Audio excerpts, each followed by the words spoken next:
अस्सलामुअलैकुम वरहमतुल्लाहि वबरकातुह। मेरे दोस्तों बुजुर्ग बंधुगण, এই যে নকশাটা দেখতেছেন খুবই পাওয়ারফুল এবং খতরনাক নকশা।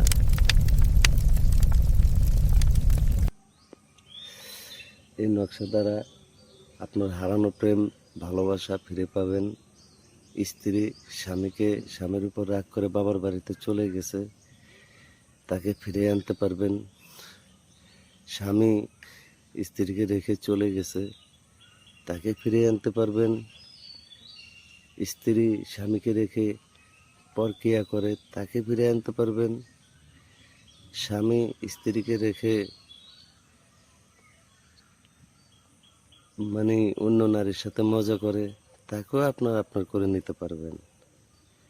এবং কি ভাই বোন, মা বাবা, আত্মীয় স্বজন যারে ভালো লাগে তার উপরে আপনি প্রয়োগ করতে পারবেন আপনার সুবিধার জন্য। অযথা অন্যভাবে কারো উপর প্রয়োগ করবেন না, অন্যায়ভাবে। অন্যায়ভাবে প্রয়োগ করলে নিজের ক্ষতি হবে। তো আমি নকশা দিছি, আপনি কাজ করেন। এই কবজ দিছি, কাজ করেন, ইনশাল্লাহ কাজ করেন, রেজাল্ট পাবেন। ইনশাল্লাহ রেজাল্ট পাবেন। কাজ করেন, নিয়ম লেখেন, নিয়ম পশ্চিম দিকে ফিরে পশ্চিম দিকে মুখ করে বসবেন। বসে সাদা কাগজে লাল কালি দ্বারা লিখিবেন। 5টি নকশা লিখিবেন। 3টি নকশা 3 রাইতে জ্বালায়া দিবেন।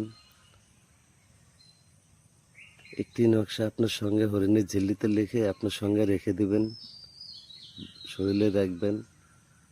আর একটি নকশা যে কোনো, যদি মহিলার উপরে প্রয়োগ করেন তাহলে মহিলা কবরে গেড়ে দিবেন। যদি পুরুষের উপরে চালান দেন তাহলে পুরুষ কবরে গেড়ে দেবেন।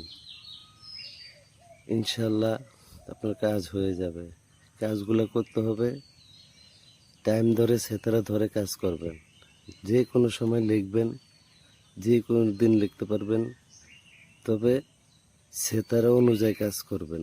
কোন সময় সেতারা, ওই লোকের নাম আছে, রাশি আছে, মেজাজ আছে, নামের সাথে মিলে আছে, তার সাথে মিলে কাজটা করিবেন। ইনশাল্লাহ আপনি রেজাল্ট পাওয়া যাবেন। আর যদি রাশির সাথে মিলে কাজ না করেন ভাই, পুরা কিতাব লেখা দিল আপনি কাজ করতে হবে না। তাবিজের গায়ে কবজের গায়ে লেখা আছে নিয়ম কানুন, বুঝে শুনে কাজ করেন। ইনশাল্লাহ কাজ হয়ে যাবে। আমার জন্য দোয়া করুন। ধন্যবাদ।